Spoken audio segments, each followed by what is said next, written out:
Hello everyone. We just want to check if you can hear us first. You can type on the chat on YouTube or on Telegram. Can you hear us okay? Or on Telegram. Can you hear us?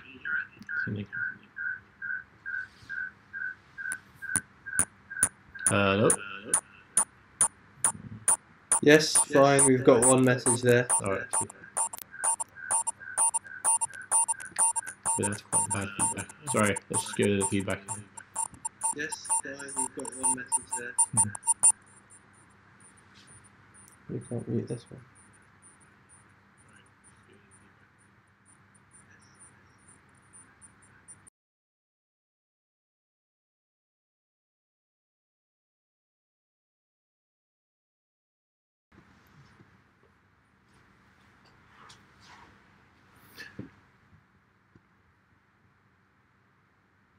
I think we got rid of the feedback now. You should be able to still hear us, right? Everybody still good? Ready to start? Yep. Good. I think we got rid of the feedback now. You should be able to still hear us, right? Feedback's still there.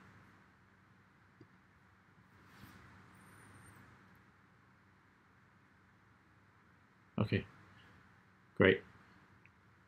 So, hello everyone. It's midnight right now in Brussels, and we are getting ready for the European Parliament meeting tomorrow. So, we just wanted to have a quick AMA with the community and show you what we're working on, talk about our recent announcements as well. So I suppose one of the first things we said we would mention in the last AMA was, of course, the bracelet. So we brought it along today. We didn't forget it. We did promise we would show it. So we're just going to show it running off a normal iPhone and how the application works with the bracelet itself. So I will just unlock this now. And the idea is that you're going to your Medicalchain application there, which you can see. And we've actually, this bracelet is actually from Jay, who's one of our developers. So I'll just put in Jay's details so you can see the bracelet.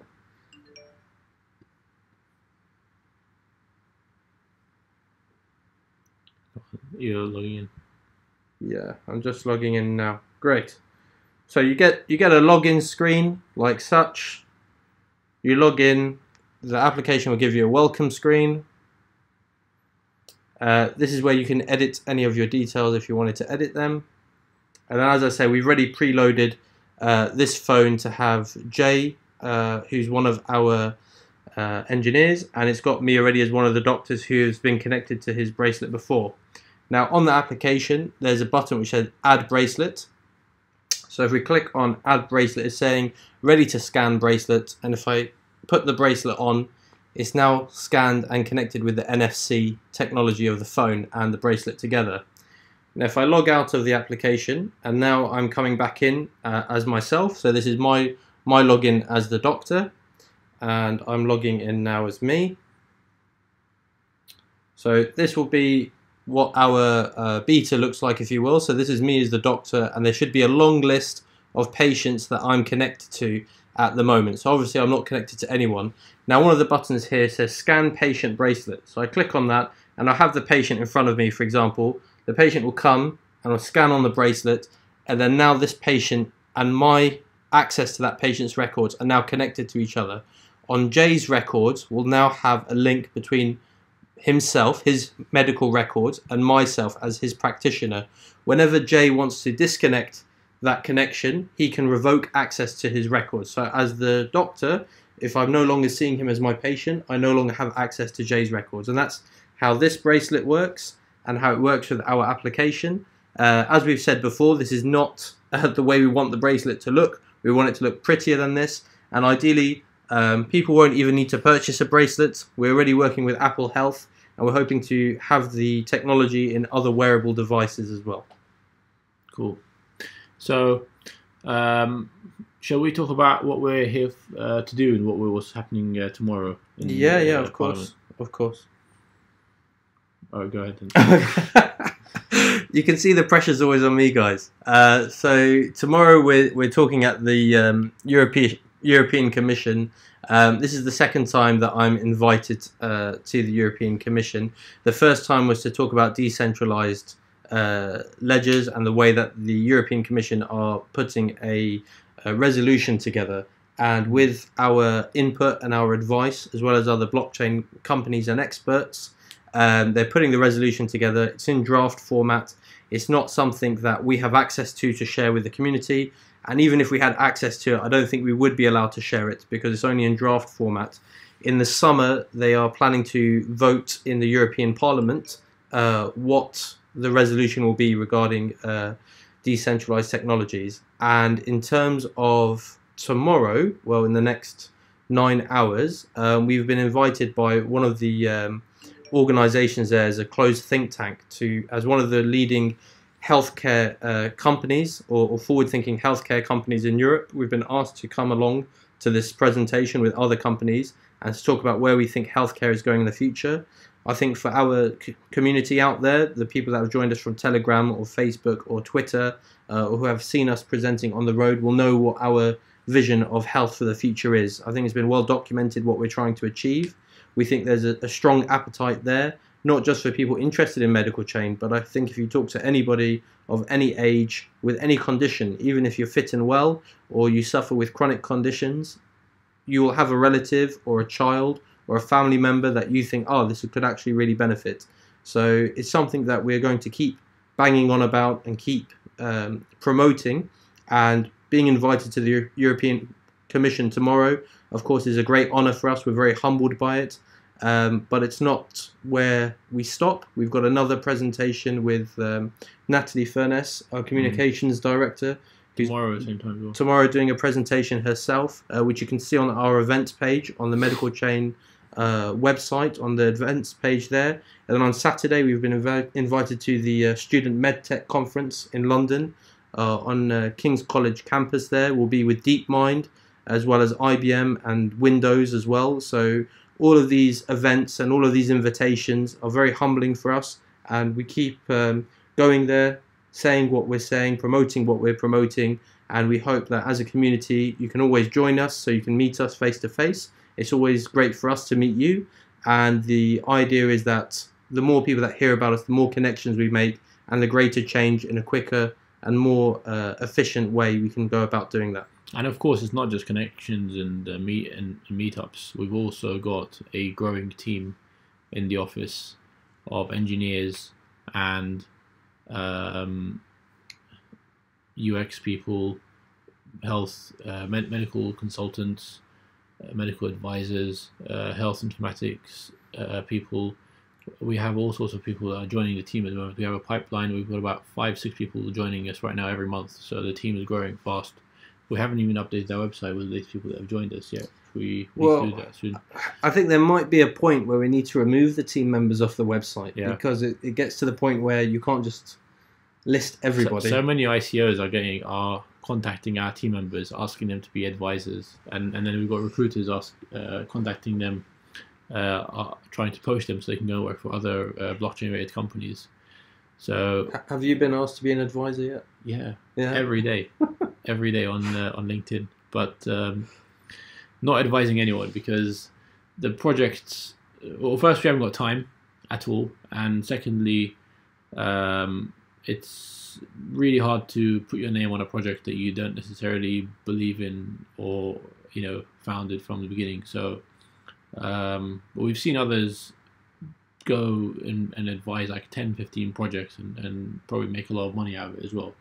But easy money. Yeah, but we're really trying to stay focused on Medicalchain and not really divert our attention on other people's projects. Although we're happy to give advice to people if they if they've got something which is really trying to change the world that we believe in, then we're happy to give advice, but we're not trying to be advisors. Yeah, I think that's really important, is the idea that you build your credibility and you build your authenticity, and if you put your name to just the wrong project, the wrong group of people, they can really run with that. We had, for example, we won't name names, but we had, for example, a new company that just took our logo, for example, and put it on their website and said that we were supporting them as well as other large organisations. Oh, yeah. That happened there this week. Yeah. What was the other large organisation they put down? The one with the candle and the I've forgotten their name now. Amnesty International. So us and Amnesty International apparently were supporting this project. Really dodgy project. Yeah, I won't say more details because they're a very niche project, and if I said what they are doing, then it would unfairly expose them. And we're not trying to expose people, but this is why we didn't want our name or logo appearing on other people's websites, because our reputation is very important to us. Everything we do as a team goes through me and Mo. So everything we produce, everything on our website, every Telegram announcement, this is something that we really, in a kind of like a dictatorship way, like we really want to manage things because we don't want anything said in our name that we don't agree to. So it's something we take really seriously, and that just shows you the passion we have for this project, because we know we're a startup, we know we're fragile, and we know it just takes one bad thing to be associated with us to let all our hard work go to waste. So apologies to people trying to associate with us or trying to get us to advise for them. Now's not the right time. We don't have time ourselves. We're working flat out on the Medicalchain project, and hopefully a lot longer down the line, once we've built up our own experience, maybe then we'll be in a position to advise. But right now we're still just a startup ourselves in our infancy. Yeah.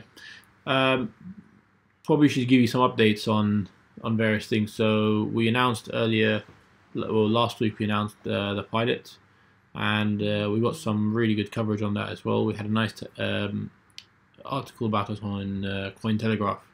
So the pilot is with the Groves Medical Group, which is 4 medical practices in southwest London that have 30,000 patients, around 27 or 30 doctors as well, and they're effectively going to be the first ever practice in the UK to offer telemedicine consultations and accept crypto.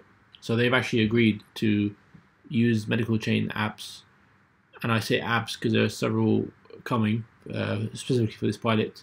They've agreed to use Medicalchain apps, and they will accept patients from around the world to do consultations for them, and they'll be happy to be paid in Med tokens, which is great for us and great for the future medical community that will be using this. So there'll be a lot more information about this as they start using it. The pilot will actually go live around July, but right at the moment, if you go to join.medicalchain.com, you can register to be part of the pilot. So you can register to be a patient that can access that system, and you can also sign up as a doctor if you want to be involved in such a pilot in the future as well.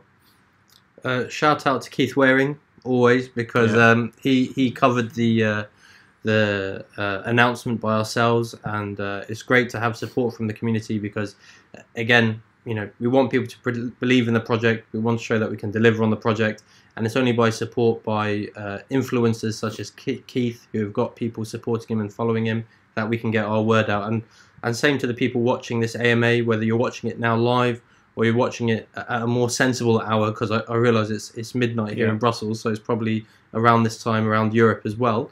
But it's important we all get this message out, not for the sake of tokens. I think everybody can see what's happening in the cryptocurrency market at the moment.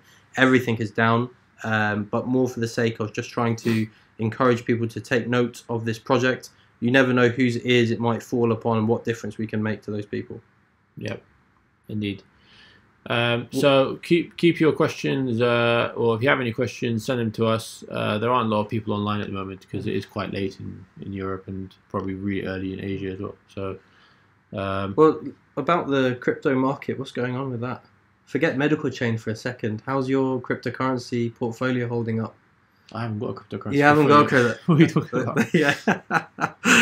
It's been shocking, guys. It's been really bad everywhere. So I think people have been asking why our token price has gone down or low. I like to say that we've stayed in the same ratio with Ethereum the whole way through. Pretty much. So technically, we haven't gone down because everything has gone down with us. Well, Ethereum has gone down like 40% in the last month, I think. So yeah. So that just goes to show what's happened really. But I think there are various announcements that are awaiting in Asia and various governments that are scrutinizing crypto, which is obviously creating fear and making people sell. But we're in it for the long run, and it might be down for a bit, but we know that crypto is going to be the future. So there might be some governments that are against it at the moment and try and shut it down or not understanding how to regulate things properly. But we're really strong believers in this, and we are part of a movement of people that are going to be shaping the world and the future for our children and our children's children. So I think we're making history here, and a small dip in the market shouldn't make you take your eye off the ball. No, exactly. I think there was a great I forgot his name now. I'm sure everyone's seen it on YouTube. The British comedian in America when he was talking about Bitcoin and cryptocurrency. Oh yeah, someone sent me the video, but I've been busy in meetings all day today. Yeah, no, it's hilarious. I've forgotten the guy's name, but it was really funny, and he was talking about the idea of you've got to know which projects to back, and he said this could be like you're investing in the ground floor of Google. Yeah. And then like imagine if you did that, and he's like, but you could be investing in the ground floor of Google Glass, and imagine where you go with that. That's just a one-story building. Yeah. Not going anywhere with that. So yeah, it's definitely I forgot his name. He's a really funny guy. I'll just bring his name up now in case anyone's not watched it. It's last week tonight. John Oliver. Yeah. It was really funny. You guys should definitely watch that. He articulates, I think, cryptocurrency really well, and the issues with ICOs as well. But he does it in such a great style, a comedic style, and I'd implore you to go watch that as well. We've got some questions coming through now. Richard asked earlier regarding the bracelet, in the case where a patient can't log into the system and has forgotten their emergency bracelet, how will access to the patient's record be granted? Well, everybody's going to be given a login, Richard. So wherever you go, I want you to imagine that our Medicalchain interface is going to be like you logging into your Gmail account. So the idea is that you can, through a web browser, log into your account, and then you can share that with the clinician that's sat in front of you. Now, the idea of the bracelet is it can be used, but it's not been designed to be used to give access to those next to you because you're conscious. The idea is that you would log in the normal way and give them access. The bracelet is really there for people that are not able to log in. So you're talking about the elderly and the vulnerable, those in nursing homes which have dementia or poor memory, so they're not able to log in on a tablet or a web-based interface. And you're talking about people in emergency situations which are unconscious. So the idea is that you could just scan their bracelet and get access to their records immediately. Now, obviously, if somebody is unconscious, doesn't have their bracelet, well, then you're back to the current system which we have now, where, as doctors, myself and my colleagues, we just try our very best to treat this person with whatever little information we have about them and hope we don't cause any mistakes. And that's the way we've done things. It's an okay way of doing things. Obviously, people aren't dying left, right and center. We're doing a good job in hospitals. But the whole point of Medicalchain and other companies like ours is we should make better use of the technology out there so we can do better for patients. And that's one of the reasons why we made the bracelet. Question here is, seen as though you're being invited to the EU Parliament, how do you feel that they're warming up to crypto? They're very warm to the idea. It's not specifically crypto. They're very warm to the idea of blockchain and what blockchain can do for us. Yep. So one of the conversations I'm having now with the European Commission and people working in there is I'm trying to invite the decision makers at exchanges to come and meet those that work in the European Commission. I think it's naive to separate blockchain companies and blockchain ideas such as ours and cryptocurrencies. The two are interlinked at this moment in time. And because they're interlinked at this moment in time, you have to include the exchanges in there. Yeah. If you want to have better regulations and you want to have better understandings of things, it's great for the people in European Commission, European Parliament to meet people such as ourselves. but you have to meet the people that run these exchanges as well. So we're trying to act as the intermediary there to get the people such as people from Huobi or hopefully Binance in the future and other people to come to Brussels or come to Strasbourg and meet those people, because they are going to have to cross that bridge at some time, and they're all going to have to get in the same room and talk together. Watch this space, because we may actually organise an event ourselves for these guys and keep you updated on it. It'll be quite good for Medicalchain to lead on that. Another question we had here about, are you trying to approach governments to offer Medicalchain as national solution for the equivalent of NHS in Euro countries? Not really. Medicalchain is a bottom-up approach, and from an integration perspective with governments in the NHS, we're integrating with the NHS because the NHS have enabled us to pull data from GP practices, so that integration is quite good. If there are governments that provide this level of integration for companies such as ourselves, then we will happily have that conversation. We've actually been approached by governments of other countries and asking us to help them build their private blockchain for their governments, and we've said no. We've actually rejected a lot of that work, which could necessitate a lot of money for consultancy. But we've said no because it's a distraction to what we're trying to do. What we're trying to do is a very straightforward, bottom-up approach, patient-focused or patient-centered blockchain system, a decentralized one, a more public one, if you like. So trying to get the governments to build it isn't necessarily the right way, but we are trying to make governments aware of us and aware that we're coming and to enable us to access the data. We're not necessarily build it for them. Yeah, I mean, it's we could be commissioned by these countries to help with their infrastructure, but as Mo is saying, the whole idea of blockchain and what we believe in is the principle of decentralization and not specifically doing something for a specific government.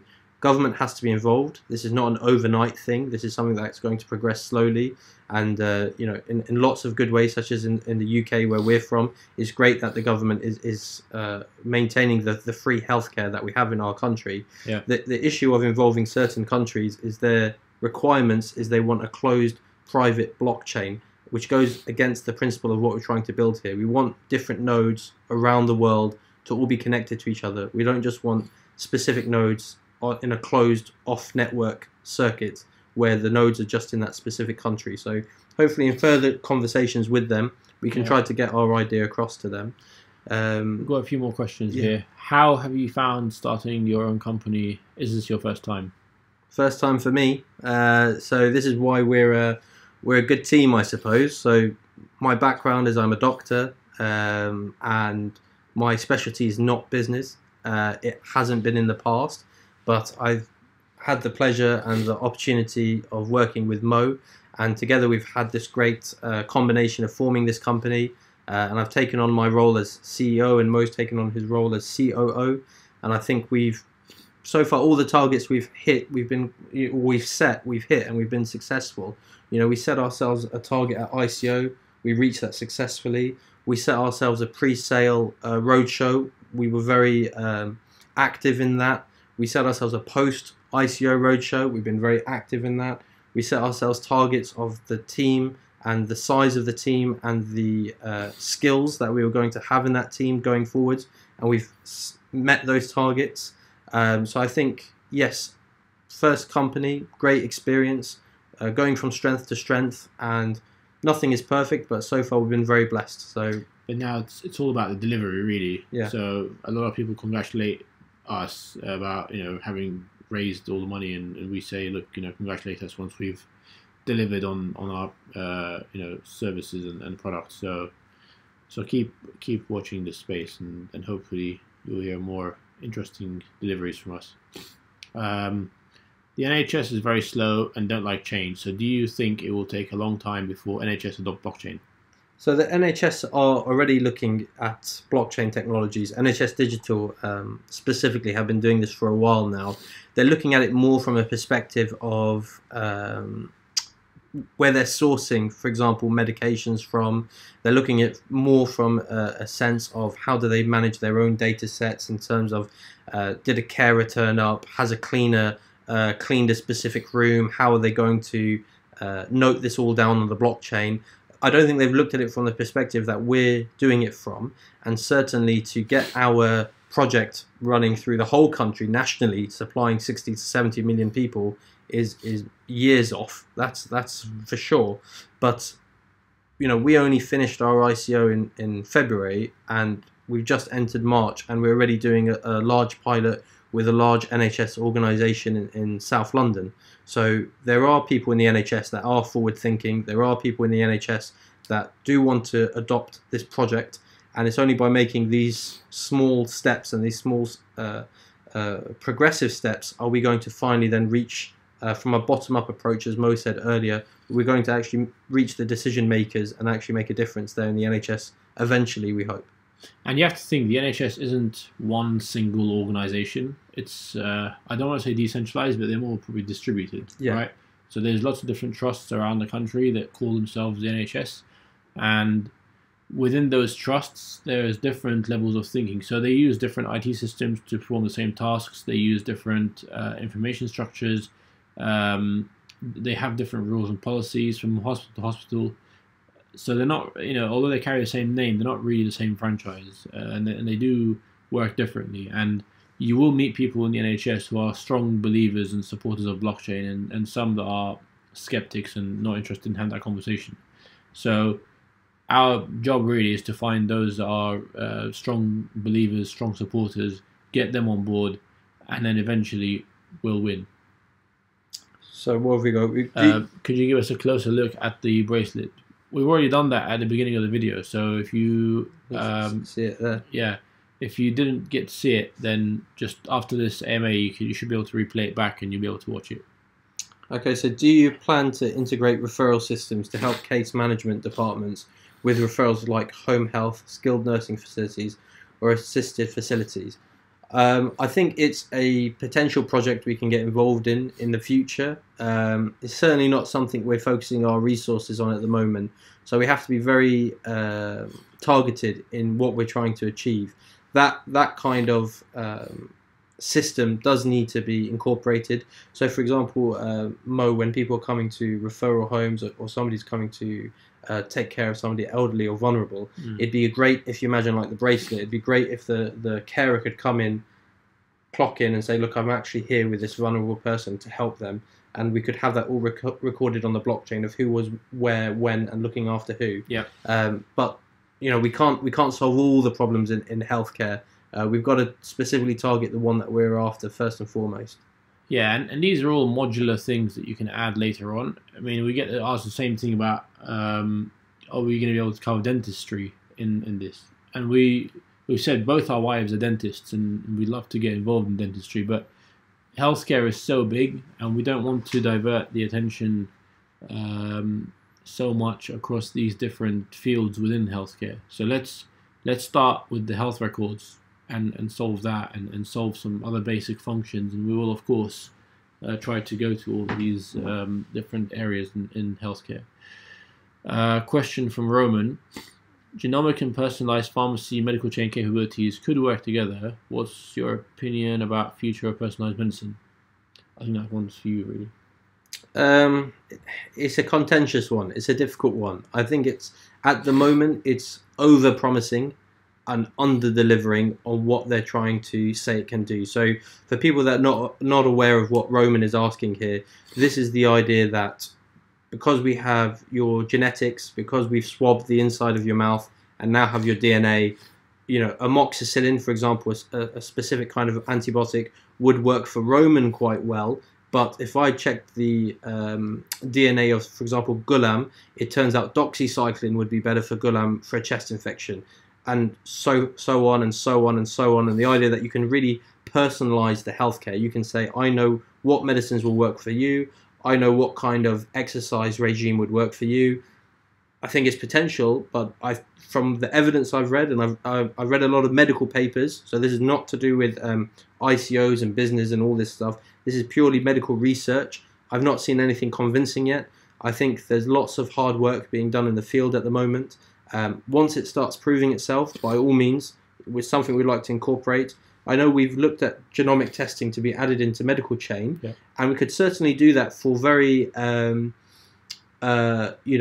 soft subjects. For example, do you, for example, suffer, or would you be somebody who suffers with hay fever more than somebody else? Now, you would probably know that information anyway without a DNA test, but some people do like to know that and do like to have that on their records. So it's something we could potentially offer, but in terms of, life-changing, personalised care, I think we're years off of that yet until that actually makes a real difference to people's lives. So you think it's being overpromised at the moment? I think it's certainly being overpromised right now, because there's a lot of medical decisions we make in hospitals or we make in clinic where we're going on the best evidence we have in front of us. If I could give you an example, we talk about giving people statins, and the idea of giving somebody a statin is to reduce the cholesterol levels which are in their blood. The reason you want to reduce the cholesterol levels in the blood is because this increases somebody's chances of developing a heart attack or a stroke, because the lining of the blood vessels, called arteries, can get clogged with the cholesterol and can block off the flow of blood to the brain, which causes a stroke, or to the heart, coronary arteries, which causes a heart attack. Now, based on the best evidence we have, we say this person needs aspirin, this person, we need to do something where we physically go into their groin or in their wrist and open up. Yeah, it's a bit gruesome. But my point is that the idea of personalized healthcare is, we know your DNA, you're getting that medicine, this is more likely going to work for you, this is more likely going to work for you. We're years away from doing that. Right now, all we know is, that those kind of people, you've got a 20% risk, we're going to give you that statin. These kind of people, well, you're over 80, we'll give you a statin anyway. And we've not really reached that kind of personalised healthcare that I think Roman is on about. Sorry, Roman. Sorry. Okay, we'll take this last question and we'll wrap up. So Richard says, tell us more about your vision for the information marketplace. Okay, so I think what you're talking about is the health record exchange marketplace, and our vision for that is, after we get to a peak mass of health records on the platform, we will start marketing this towards pharmaceutical companies and research companies. The general way that they work at the moment is, when they want to have access to patient data, they have to go through, I think they're called CROs, clinical research organizations, right? And those CROs are paid significant amounts to try and find patients, or in the case of, in other countries, like for example in America, that you see these great big posters on the street saying, if you've got diabetes and you're over 50, have we got a great deal for you? And, come and we'll pay you $100 or $500 if you can participate in this medical trial that we're running. And so the idea is that these medical trials aren't always attracting the right people or for the right reasons. And so what we're trying to do is create this marketplace where anyone can effectively put their health record up for usage, and when a pharma company selects it, then they will be incentivized in some way, so they'll be paid to have access or to give access to their health record to that pharma company. And that pharma company may want to do more than just access their health record. They might want to contact them personally and have face-to-face contact with them, or some kind of physical interaction to allow them to test drugs, etc. And they'll have a contract. That contract may be for 6 months or a year or whatever, and be paid for that service. So it's really an entire ecosystem that we're going to build, but we're going to get there at the next phase after we have done the telemedicine application and we are seeing a peak mass of usage on the platform. So that, it's a chicken and egg situation. You can't really go and get the pharma companies yet when you don't have that many health records on the platform. So we want to get to a peak mass, and then we'll start introducing that process probably, I would say, this time next year. Great. Well, Yeah. It's now 12:30 here in Belgium, so we've got an early start tomorrow morning to the European Commission. So hopefully we'll do another AMA in another weeks or so. Yeah. Hopefully we'll build up more information for yourselves. Please continue to use Telegram. Ask our community managers any questions that you may have. They're more than capable of answering any of the questions that you have for us. We're sorry if we didn't get around to answering anybody's questions tonight.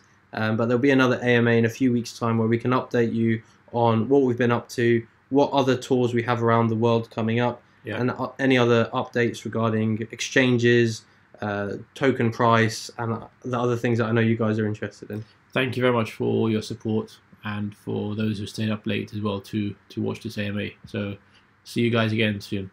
Take care. Bye. Bye.